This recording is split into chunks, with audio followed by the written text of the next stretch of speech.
Olá, bem-vindo a uma aula de História, hoje sobre os fascismos. Vamos abordar as características gerais dos fascismos, perceber então, ao fim e ao cabo, o que é isto deste sistema político que tanto assombrou a Europa. Ora, primeiro que tudo, é um sistema político e é assente na força, ou seja, não é democrático e procura ordenar e levar as coisas a cabo com ordem e força.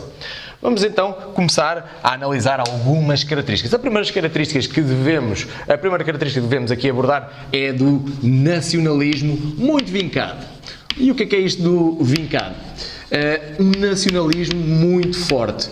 Ou seja, estes sistemas políticos fascistas assentam neste nacionalismo, que é tentar exaltar os grandes feitos de antigamente, como por exemplo os portugueses que lutaram para encontrar o mundo. Para quê? Para tentar que as pessoas no momento encontrem então ali uma força para se mostrar que realmente são grandes, foram fortes e continuarão a ser fortes perante outros povos que serão mais fracos. Já começamos aqui a tentar analisar a questão das chamadas raças, entre aspas, como os fascistas apelidavam, raças mais fracas e raças mais fortes.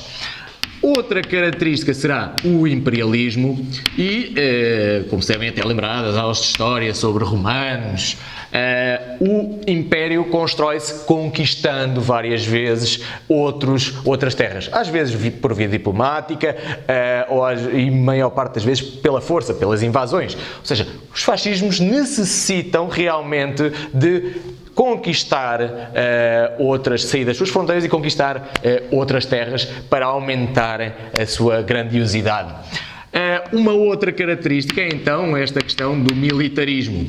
Tem, obviamente, a ver com o imperialismo, porque é necessário militares e forças militares para conquistar, mas também tem a ver com a prática de existirem algumas milícias armadas dentro do próprio país. Essas milícias armadas vão estar ao serviço do Estado. Vão tentar, obviamente, encontrar e tentar, através de informações, acabar com pessoas que queiram ir contra os regimes fascistas. Outra característica, o autoritarismo. A própria palavra vem de autoridade e esta palavra autoridade hoje nós relacionamos com a polícia, por exemplo. Ora, nesta altura também podemos relacionar com a polícia, mas uma polícia muito forte. É que os fascismos não procuram ir ao encontro da democracia nem das liberdades individuais. Aqui o indivíduo não existe praticamente. O que existe é o Estado e todos devem trabalhar para o Estado, como pequenas formiguinhas que trabalham para o seu ninho e para aumentar então ali a alimentação desse ninho. Então, aqui temos uma diferença destas polícias que existiam antigamente. São polícias muito fortes que têm um primeiro objetivo e grande objetivo, que é defender o Estado, a nação. Ou seja, só depois é que vem a parte individual. Devem-se lembrar certamente de já ter ouvido falar, em Portugal, da PIDE e muitas vezes até dos chamados bufos, que muitas vezes procuravam dar informações à PIDE sobre pessoas que não se estavam a comportar de forma que fosse ao encontro do fascismo. Ora, outra característica é o culto ao chefe. Tanto em países como a Alemanha, com Hitler, ou em Itália, com Mussolini, ou em Portugal, com Salazar, fazia-se o culto ao chefe. Ou seja, o que é isto? É uma espécie de adoração que é estratégica, demonstrando que o chefe é a pessoa que está no caminho certo, que é ela que todas as pessoas, toda a população deve seguir. Então, para isso, há uma forte propaganda, obviamente, e que passa muito por imagens grandiosas dessas pessoas, e até há uma muito curiosa em Portugal de Salazar, em que metem a cabeça de Salazar no corpo de Dom Afonso Henriques, o fundador do nosso país. Tal como se o Salazar tivesse continuado o trabalho de Dom Afonso Henriques.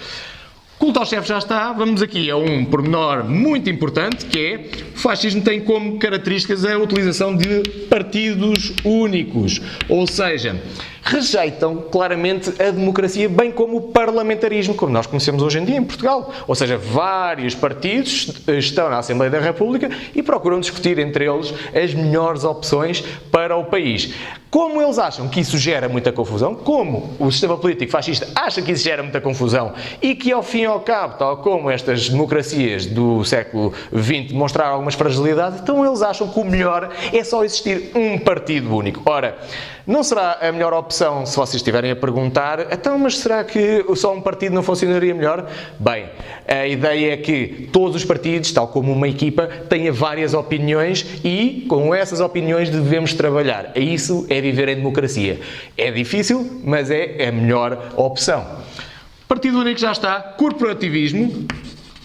Ora, esta palavra esquisita tem a ver com corporações. Tem a ver, ao fim e ao cabo, com um trabalho em equipa entre quem? Entre aqueles que detêm a força de trabalho, por exemplo, os operários, e aqueles que detêm o capital para investir nas empresas, os patrões. Podemos entender que, com o fascismo e para acabar com as lutas entre sindicatos e patrões, então o melhor é juntar tudo num sistema corporativismo em que o próprio Estado é que vai mediar esses conflitos, de forma a controlarem tudo e para que não haja qualquer tipo de formação de opiniões e de conflitos. O problema aqui é que não há a grande defesa, por exemplo, da liberdade dos trabalhadores. Vamos passar para a penúltima característica, que é autarcia. Autarcia é uma palavra esquisita, já vem desde o tempo da Antiguidade Clássica, mas quer dizer autossuficiência, ou seja, para haver um Estado forte,